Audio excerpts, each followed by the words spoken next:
हमारे पास है यहाँ पर 163 और 163 का मतलब हुआ कि हमारे पास यहाँ पर है 100 या फिर 100।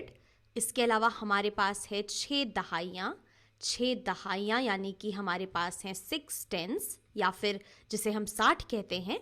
और इसके अलावा हमारे पास हैं 3 इकाइयाँ या फिर 3 वंस हैं हमारे पास। और अगर हम इन सभी को आपस में जोड़ देते हैं तो हमें मिलता है कुल 163। और इस चीज़ को हमने यहाँ पर बनाकर भी दिखाया हुआ है। अगर आप इस बक्से को देखें तो इसे हमने कुल 100 छोटे छोटे बराबर टुकड़ों में बांटा हुआ है। ये कुल मिलाकर 100 के बराबर है। इसी तरीके से यहाँ पर एक पीला वाला जो बक्सा है इसमें हमने 10 टुकड़े किए हैं, यानी कि ये 1 दहाई के बराबर है। तो ऐसी हमारे पास कुल 1 2 3 4 5 6 दहाइयाँ हैं। और इसके अलावा हमारे पास यहाँ पर 3 छोटे छोटे टुकड़े हैं जो कि 3 इकाइयों को दिखाते हैं। तो हम 163 या 163 को 100, 6 दहाइयों और 3 इकाइयों की मदद से कुछ इस तरीके से भी दिखा सकते हैं।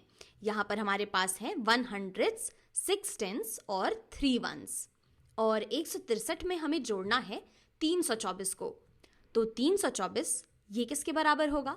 तो 324 में हमारे पास हैं 300 यानी कि 300s। इसके अलावा हमारे पास है यहाँ पर 2 दहाइयाँ यानी कि 2 टेंस या फिर 20 या फिर 20 जिसे हम कहते हैं हिंदी में। और इसके अलावा हमारे पास यहाँ पर 4 इकाइयाँ भी हैं। 4 इकाइयाँ यानी कि 4 वंस हैं हमारे पास। तो यहाँ पर अगर हम 300, 2 दहाइयों और 4 इकाइयों को जोड़ दें तो हमें मिलता है कुल 324। और इस चीज़ को हमने यहाँ पर बनाया भी है। यहाँ पर आप देख सकते हैं कि ये वाला जो बक्सा है जिसमें कि कुल 100 टुकड़े हैं, ऐसे हमारे पास 3 बक्से हैं जो कि 300 को दिखाते हैं।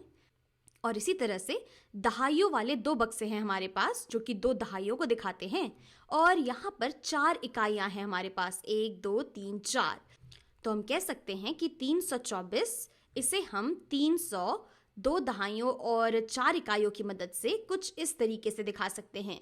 और हम चाहे तो इसे 300s, 2 टेंस और 4 वंस भी पढ़ सकते हैं। तो चलिए अब इन दोनों को जोड़ा जाए और पता किया जाए कि इन्हें जोड़ने पे हमें क्या मिलता है।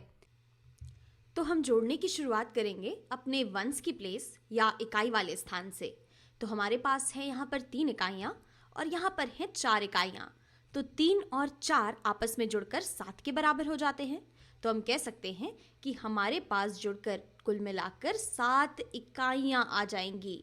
7 इकाइयाँ या 7 वंस। और इस चीज़ को आप यहाँ भी देख सकते हैं कि हमारे पास कुल 3 इकाइयाँ थीं और ये हैं हमारी 4 इकाइयाँ।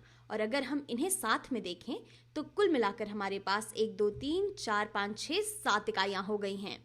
इसी तरीके से आगे बढ़ते हैं इस दहाई वाले या फिर टेंस की प्लेस पर।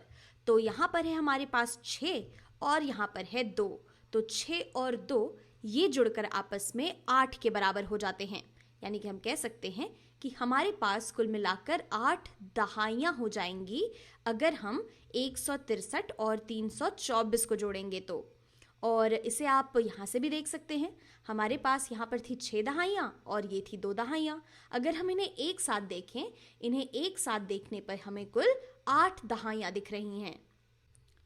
और अगर अब हम अपने सैकड़े वाले या फिर हंड्रेड्स की प्लेस की बात करें तो हमारे पास है 100 और 300। तो 1 और 3 जुड़कर आपस में 4 के बराबर हो जाता है। यानी कि हमारे पास कुल मिलाकर हैं 400।